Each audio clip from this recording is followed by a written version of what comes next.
Hey Shannon, welcome to the podcast. I'm really happy to have you here today. How are you doing? I'm great, Jess. I'm so excited for our conversation. Yeah, so am I. And Shannon, your entrepreneurial journey or your career journey, I should say, is so interesting. You went from a successful TV producer to owning a franchise to creating your own company and having a being a coach today and helping others be able to transition into their second act, as you call it. So, can you share what that journey was like for you? Yeah, it was something I never expected. I had wanted to work in the television industry since I was a little girl.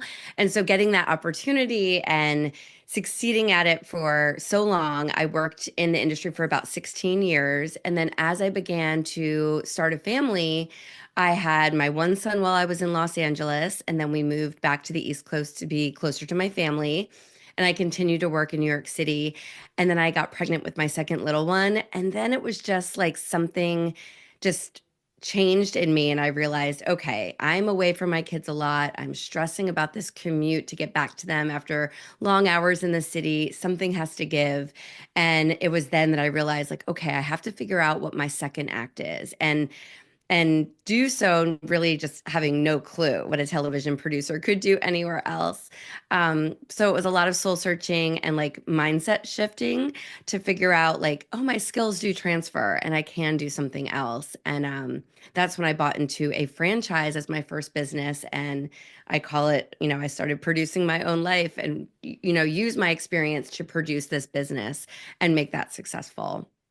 Yeah, I really love the way that you're taking your experience as a TV producer and then really like putting it onto everything that you're doing now. Like even just using like the words, like calling it second act and saying producing my life. Like it's just such a nice way to bring that part of you, like those earlier years, into your story, right? Because it's not like saying goodbye and totally parting it. Like, no, it's actually building everything that you are today. And that's how we can really use the expertise and the experiences that we have to create what it is that we want to do or follow along that journey.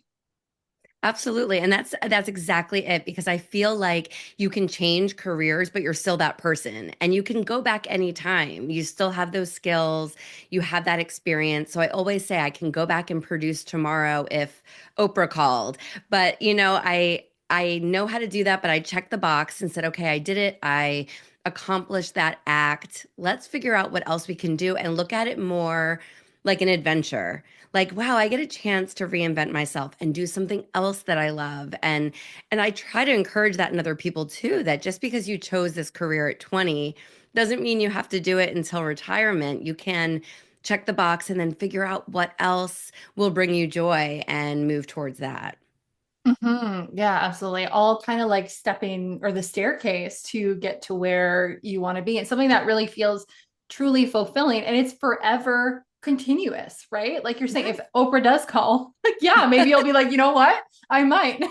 Yeah, Yeah. exactly. Like it's nice to leave those doors open hmm and just test it out. And you know what? Worst case scenario, you try this new thing, it doesn't work out, and you'll never have those regrets. And then you can go back and do what you had been doing, and there's no foul there. You're just learning as you're going. And really, you're creating that lifelong resume, and you're just like you said, adding on to be that person that you want to become, right? We're ever changing. And that's really exciting. Yeah, absolutely. I love that you hit on no regrets there. And like, as we were talking about a little bit of my experience before we dove in, and I think like that's so huge, right? Thinking like building that life resume so that we don't have any regrets because regret is one of the worst feelings that we can possibly have, especially when we realize, oh, I don't have any more time to actually like go back to this and do it, right? So let's talk about the mindset because you mentioned that you did a little bit of mindset shifting, obviously, in transitioning from TV producer to your own an entrepreneur. What kind of mindset shifts did you need to do? What kind of fears came up and got in the way? Ooh, that's a good question. I feel like it's what everyone fears and Not so much imposter syndrome. You hear that all the time, but the idea that my identity is wrapped in my career. And that's what I truly felt because entertainment is such a niche industry and everyone knows each other and they know like that's who you are. Your last show is who you are as a producer. My husband's a producer. All of my friends are in the entertainment industry or were at the time. And it just felt like, who am I to walk away from this? And so, because everyone I knew was in the entertainment industry, I really had to sit there kind of in a silo and, turn to myself in that silence with a newborn and a 3-year-old and say, okay, if I know I want to make a change, where do I want to go? And what would make me happy? And how can my skills thread through from production into building a business?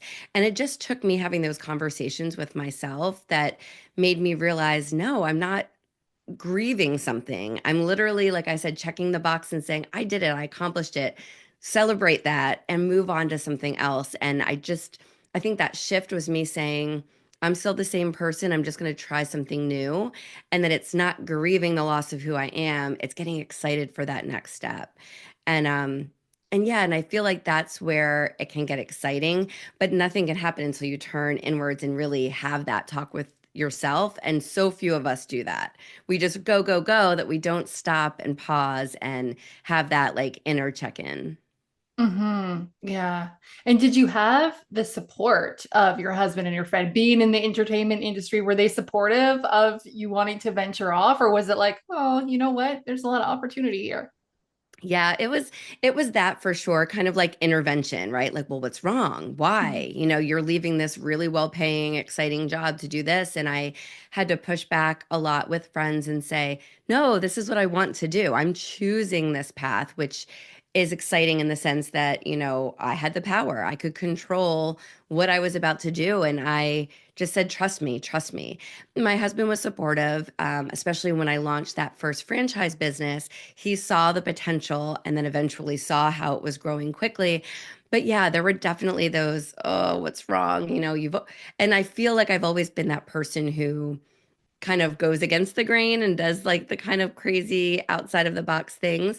So they all knew, okay, let's see what Shannon's going to do. But it ended up working out. And then I started having friends say, well, I'm ready to leave the industry. Can you help me? And I was like, okay, I did it. And they understood. Yeah, I love that. I love that. I always say that it's like the universe guides us into exactly what it is that we're meant to be doing. When we start doing something, then people start noticing and they're like, hey, wait, can you help me with this too? And it's kind of like, okay, maybe I should start coaching more people to be able to transition from employee to entrepreneur. So when you first transitioned, how did you come across the opportunity of the STEM education franchise? Yeah, it was really organic. I was playing with my 3-year-old and he loved to build. So he was taking like Lego Duplo bricks and just building. And I realized that was the only time I could step away and do the dishes or get some time to myself, is he was just so ingrained in building. And I started thinking that maybe there was something to that, to the whole STEM education, helping kids think like engineers. And I started researching that. And that's where I started listening to a lot of business podcasts and women empowerment podcasts that were all about like, okay, then, figure out how to do it yourself. If you're not happy, make yourself happy. And that's where I was like, well, maybe I can build a business that can teach children STEM education. So it was really just from my son. And as I started researching, I found a franchise that was doing exactly what I was envisioning. And for me, as a first time business owner, I was like, let me jump into that to have that support because I had no idea what I was doing. And it was the greatest decision I made because in a franchise, you get the support from the corporate office, from other franchisees, and really it's kind of a business in a box in a sense. And that was really, really helpful to get me started. Yeah, I love that point. Yeah, just kind of like it's almost like dipping your toes in, but not doing it like fully alone, right? I mean, that's how I Yes. published my book. I did it with three other co-authors because we're like, let's do this together to learn it because doing something on your own, completely alone from scratch is a big learning curve. Oh yeah. Yeah, and I felt for me, I was able to bring my kids with me, which is what I wanted. Like Nice. I wanted to be more present and not doing a 2 hour each way commute. And yeah, and it was leaning on these other business owners who had done it before. So yeah, you're absolutely right. It was like taking a lot of that edge off and knowing that I had a support system. And then the business kind of grew really quickly within the first 2 years. I was in the top of all of the franchisees in the organization. And I was like, wow, my skills really did transfer. And that was like really empowering. And I wanted to just shake other people to say, your skills will transfer too. You can do what I did. Come along to the other side and be your own boss. Yeah, that's so amazing. Congratulations on, Ah, making it to the top that quickly. That's amazing. And thank you. now it sounds like through your coaching, you coach other women to be able to do that. And then you're also their support circle too, which is so necessary. So you help women start their second act. And you mentioned it before how you started looking at your skills as a TV producer and starting to think, okay, what is transferable? So, how do you help your clients really look at their past experience, maybe look at their values, what they really love to do, and then decide what that second act is going to be for them? Absolutely. It's a lot of that soul searching and just turning inward and where I did it kind of flailing and making some mistakes along the way because I had no one. I feel like I am that kind of accountability partner for people to help them figure it out so they're not wasting that time and money.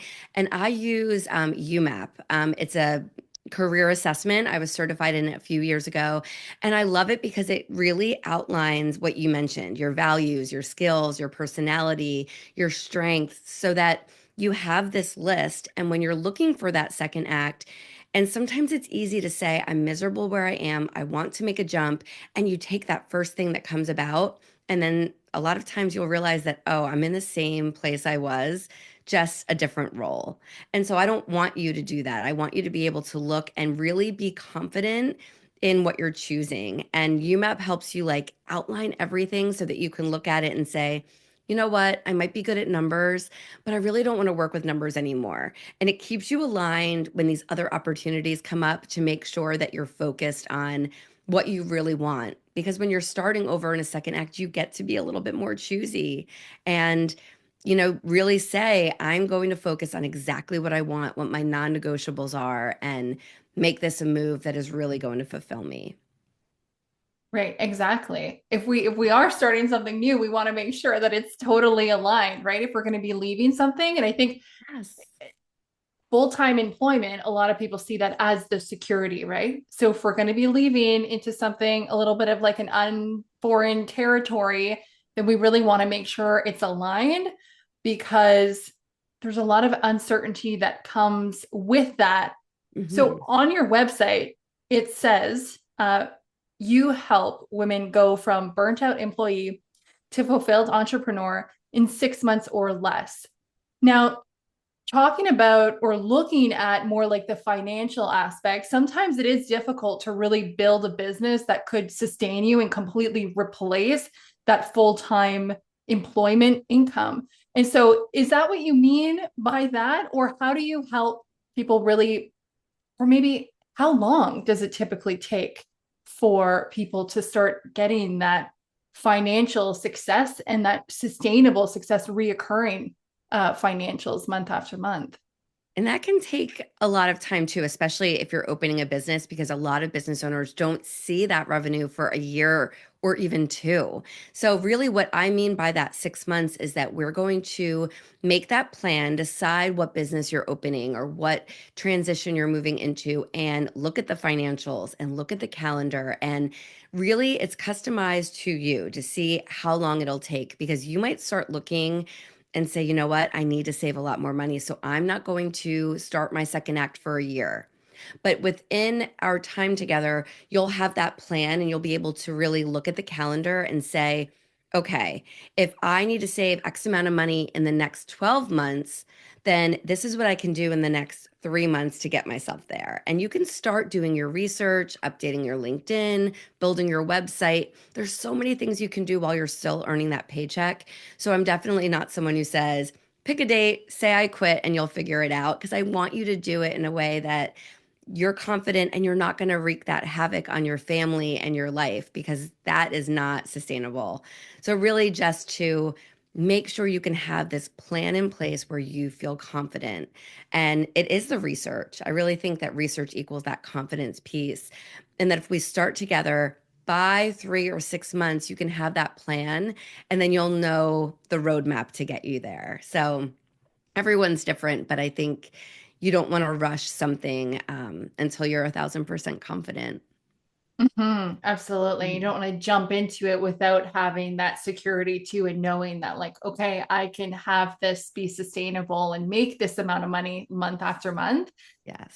What would you say is your area or the most common maybe like industry that you work with? Like, do people typically come to you to start a coaching business or to start, an actual physical brick and mortar business, or what kind of businesses? Yeah, it's both actually. I started out doing working with people to do career transitions from one role to another or opening a business. And I found that because of my business experience with the franchise, I was getting a lot of women, especially that wanted to leave corporate and open a business, whether it was a brick and mortar or an online business. A lot of women will want that online piece because a lot of women have families and they need that flexibility with children.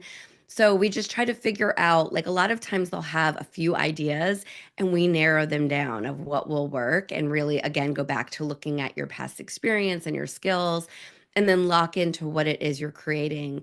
And there's one example I often use of a great client of mine who was a teacher, and she decided to start a sensory play business for kids and for new moms. And so she just did it on the side of teaching full time. The business grew. She was able to quit her job, and then she started just teaching classes at churches and rec centers in our area. She's a local mom to me. And then just last fall, she opened a brick and mortar, so she has her own center. So it was cool to see that evolution of that idea to business to now an actual location. So I think it's the sky is the limit when you're creating what's next for you, but to do what makes sense for you and your family in the interim while you're building. So, and I think that's when you get the proof too from your customers and your clients. Um, so yeah, just finding something that really fits your lifestyle is really what I seem to attract women who are looking for that more flexibility. Yeah.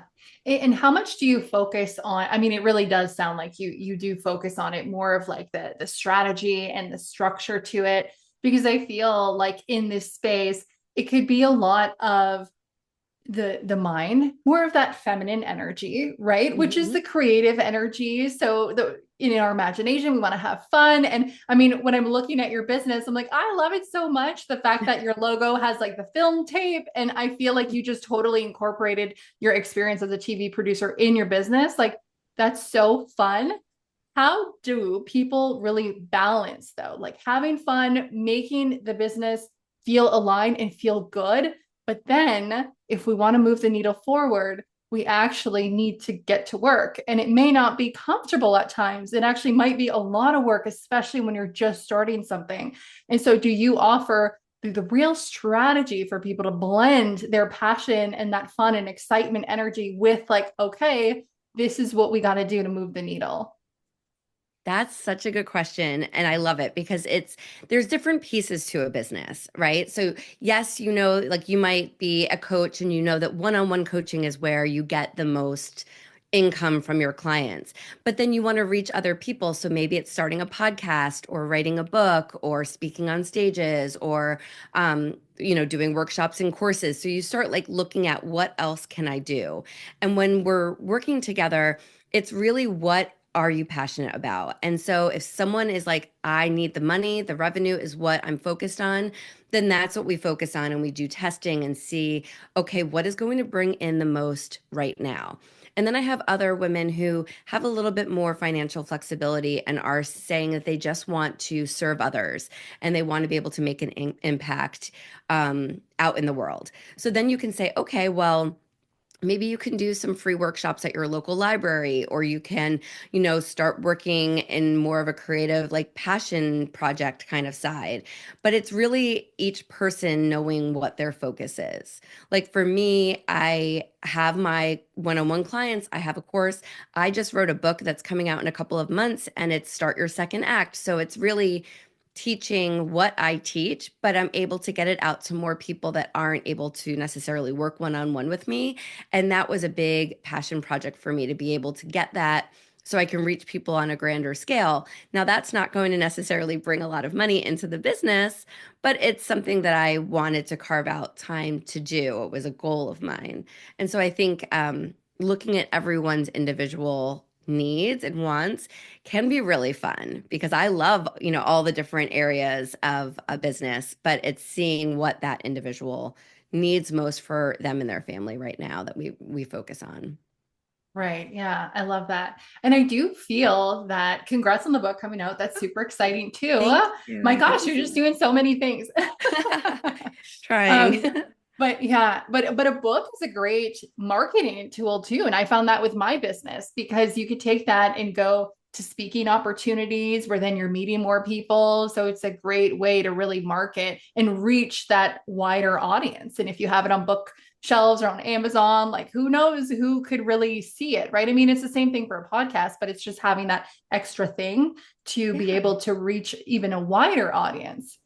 Absolutely. And I think that's what's exciting when you think about your own business is that there's not one layer, right? There's so many opportunities, and I think that gets a lot of us, creative women really excited to see, oh, can I do this next? And I think anyone who's thinking about starting a second act has a little bit of that like excitement in them that they're like, okay, what can I do? And this is exciting and let me see how I can challenge myself and yeah, and I think that's what life should be about. And if we can make our work about that and help others at the same time, that's, we're very lucky.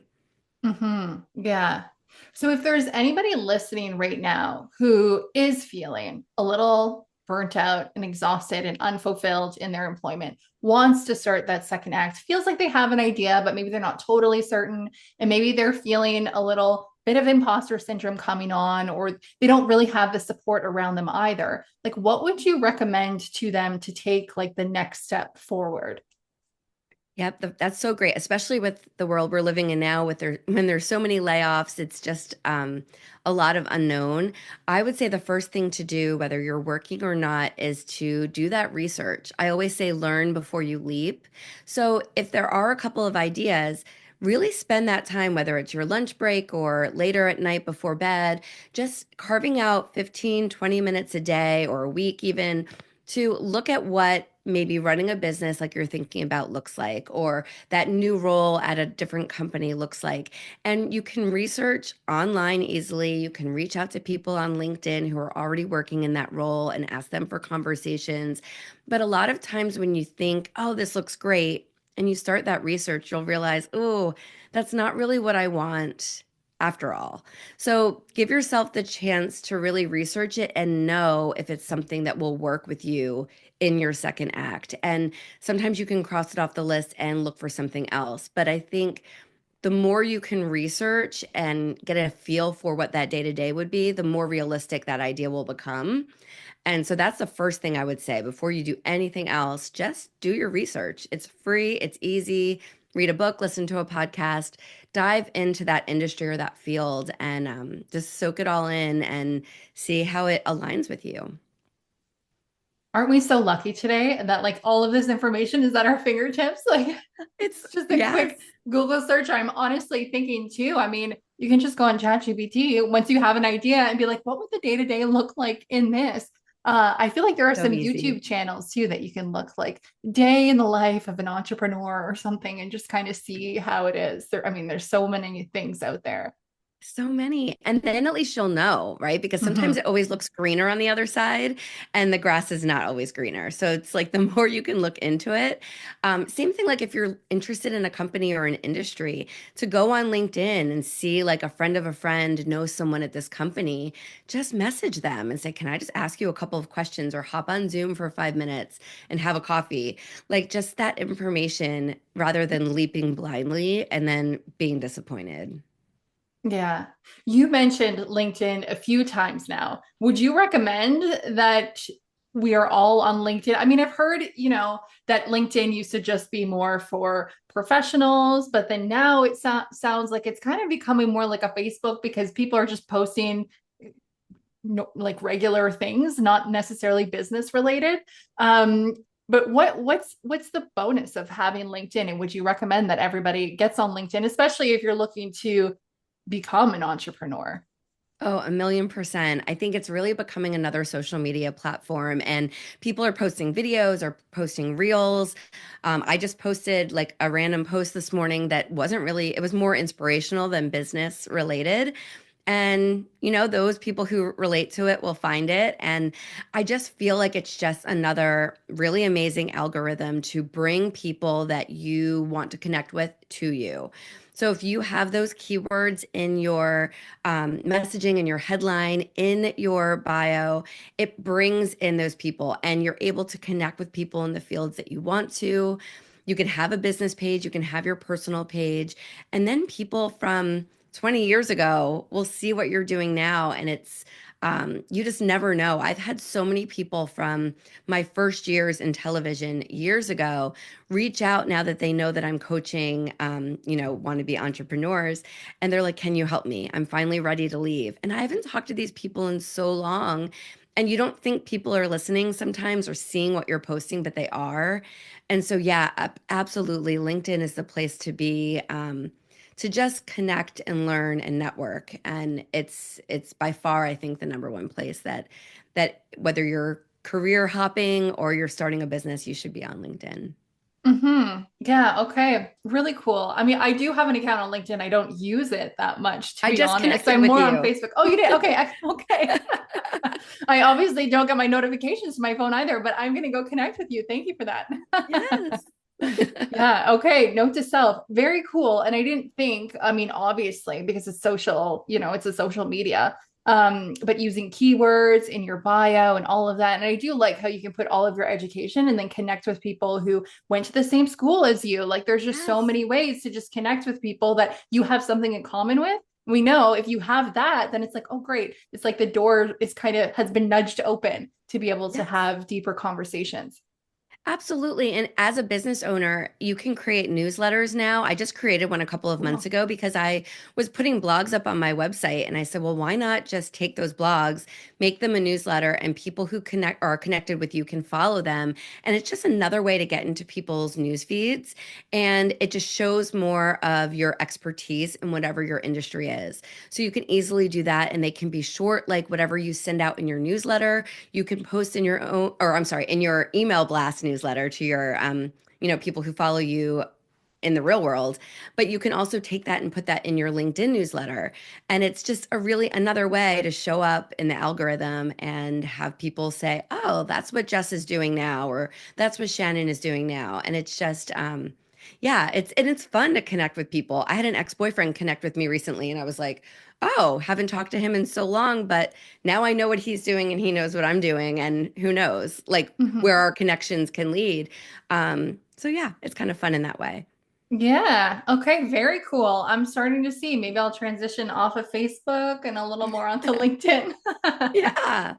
Yeah. I love it. Shannon, I love everything that you shared today. I feel like this was so value packed. Do you have any last words that you'd like to share or like a final message to take away the leave with the audience today, I should say? Yeah, just to go for it. Like, don't wait for the perfect time because there's never a perfect time. And we're only getting older. So if you feel stuck and you feel unhappy, at least start dipping your toe in and doing that research and know that there is a way to make that transition into something that will light you up and get you out of bed in the morning and not wreak that havoc on your family. It is possible. So I just urge people to, give themselves that self-care to make a move now rather than waiting 20 years or until it's too late. Yeah, absolutely. Thank you. And where can people find you if they want to connect and learn more? Yeah, well, my new book is called Start Your Second Act. So you can go to startyoursecond.act.com and there's information about the book there. You can also link over to my regular website where my podcasts and ways to work with me and a bunch of free resources are there as well. So you can go download. I have a second act journal. I have a way to level up your career, LinkedIn, and resume tips and all of that for free over there as well. Okay, amazing. I'm going to include all of those links in the show notes of this episode, so be sure to check it out. Shannon, thank you again so much for being here today. I really enjoyed our conversation together. Me too, Jess. Thank you so much for having me.